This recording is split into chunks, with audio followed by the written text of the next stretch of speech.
Assalamualaikum warahmatullahi wabarakatuh.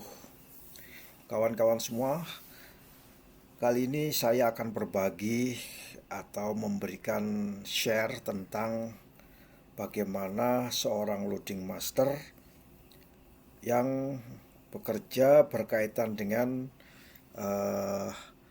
kapal-kapal bulk carrier, terutama dengan operator terminal. Lalu apa yang harus dikerjakan oleh seorang loading master terkait dengan operator terminal? Maka hal-hal berikut ini perlu kita perhatikan bersama. Yang pertama, seorang loading master itu harus senantiasa berkoordinasi dengan operator terminal atau OT. Bahkan OT ini adalah orang paling penting di dalam pengoperasian bulk carrier saat loading unloading. Kenapa? Karena di dalam kegiatan loading unloading seorang operator terminal harus mengetahui kelayakan operasional dari kapal bulk carrier atau bulk carrier worthiness, terutama dalam melakukan bongkar muat. Dan yang kedua yaitu memeriksa apakah bulk carrier tersebut memenuhi ketentuan yang berlaku, baik itu ketentuan pemerintah, regulasi, domestic regulation, termasuk IMO, International Maritime Organization, atau ketentuan dari pelabuhan, serta kelayakan terkait dengan konstruksi kapal dan permesinan kapal bulk carrier, yaitu terkait dengan klasifikasi. Yang kedua yang paling dipentingkan lagi yaitu berkaitan dengan ruang muat kapal bulk carrier. Di dalam kaitannya dengan ruang muat kapal bulk carrier, maka seorang loading master harus mengetahui apa saja sebenarnya kelengkapan yang harus dipenuhi oleh ruang muat daripada kapal bulk carrier. Ruang muat kapal bulk carrier dan bukaannya, yaitu openingnya atau bukaan palkanya, mempunyai ukuran yang cukup guna untuk memasukkan dan mengeluarkan kargo, ya, loading unloading. Desain daripada kapal bulk carrier yaitu memungkinkan muatan curah padat dimuat ke dalam kapal, disimpan di dalamnya, dirapikan, ditata, dibongkar dan dengan kondisi yang memuaskan atau memenuhi ketentuan. Yang tidak kalah pentingnya lagi bahwa di dalam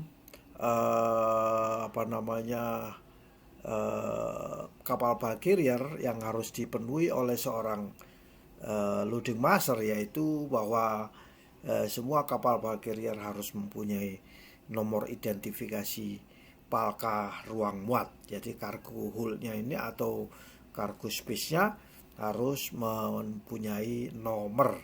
Bila tidak mempunyai nomor, maka ini bagian daripada kelayakan operasional suatu kapal.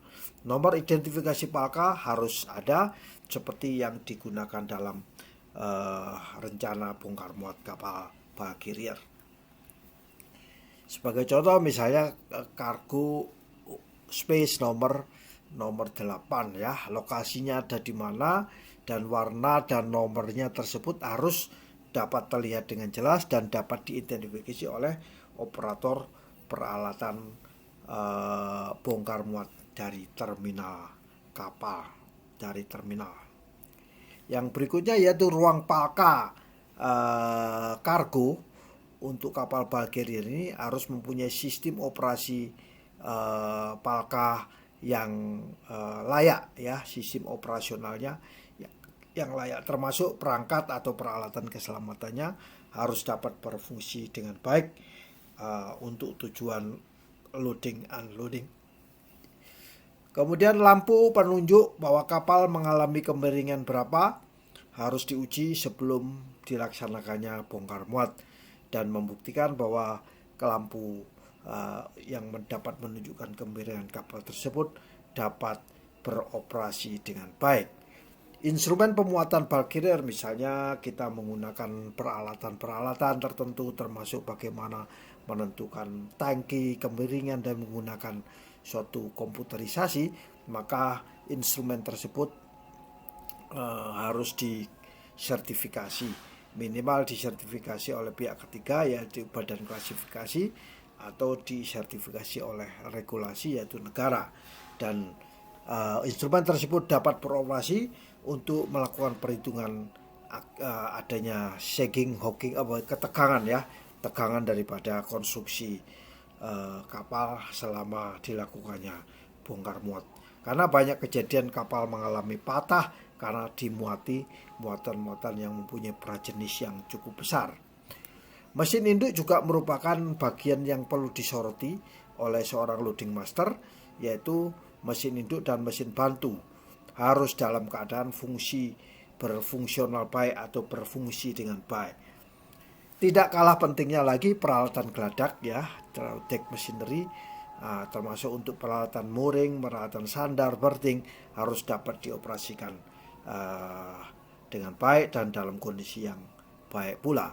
Checklist juga harus disiapkan oleh seorang loading master, mengkonversikan hal-hal yang perlu diperiksa, memberikan operator terminal daftar periksa kepada operator terminal. Dan di sini letak kerjasama antara loading master dan operator terminal. Sebelum kapal dijadwalkan tiba di terminal tersebut, maka daftar periksa tersebut harus diberikan kepada operator terminal.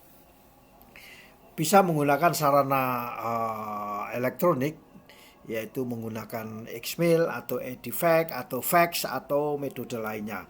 Data periksa tersebut dapat dikirim melalui sarana-sarana yang tersebut. Informasi bulk harus disampaikan sesegera mungkin, as soon as possible. Jika tidak dapat dilakukan, maka master harus memberikan informasi tersebut kepada operator terminal dengan cara yang lain dengan sesegera mungkin. Melalui radio bisa dilakukan ya, definisi segera mungkin yaitu dengan menggunakan radio. Pemberi informasi tersebut bisa melalui VHF atau MF atau HF. Isi daftar periksa banyak ya, bisa kita download dari beberapa pihak-pihak yang kompeten, bisa memberikan checklist daripada bulk carrier ya. Kemudian tentunya ada kaitannya dengan otoritas pelabuhan ya, otoritas bulk carrier. Jika operator memiliki keraguan tentang kelayakan kapal, worthiness kapal, maka bisa tentunya bisa menghubungi pihak otoritas pelabuhan, karena kelayakan kapal tersebut adalah domain daripada otoritas. Menurunkan kargo padat di terminal, maka operator terminal harus menghubungi ya pihak otoritas agar bisa mendapatkan petunjuk atau panduan. Tidak hanya menurunkan, menaikkan, memuat atau menurunkan, itu juga bisa berkaitan dengan otoritas pelabuhan. Operator kapal itu adalah pemilik kapal sebenarnya aslinya, karena pemilik kapal tidak mungkin mengoperasikan kapal secara langsung, maka dibantu oleh ABK, kapten dan krunya ya, di mana operator kapal ini selalu harus memenuhi ketentuan yang berlaku, yaitu regulasi dari pemerintah, IMO maupun klasifikasi. Apa yang dimaksud operator ini? Bisa juga organisasi atau orang lain atau manajer atau pencharter atau barboat charter yang telah mengambil alih tanggung jawabnya untuk mengoperasikan kapal dari pemilik kapal. Itu disebut dengan operator kapal bulk carrier. Sedangkan operator terminal adalah operator yang meyakinkan dirinya bahwa kapal menggunakan terminalnya cocok secara operasional dengan memeriksa sejauh dapat dilakukan, dan informasi yang diberikan oleh nahkoda adalah informasi yang benar dan tentunya tidak lain yang paling penting yaitu kepatuhan. Kepatuhan terhadap regulasi biasanya diperiksa oleh pihak operator selama inspeksi yang dilakukan untuk tujuan penegakan regulasi. Inilah sebenarnya yang harus diketahui oleh seorang loading master dalam menangani balki liar dan keterkaitannya dengan operator terminal. Demikian, semoga bisa bermanfaat bagi kita semua. Selebihnya bila ada yang ingin berkonsultasi, komunikasi, bisa dilakukan ke nomor telepon 0878 9224 6952. Wassalamualaikum warahmatullahi wabarakatuh.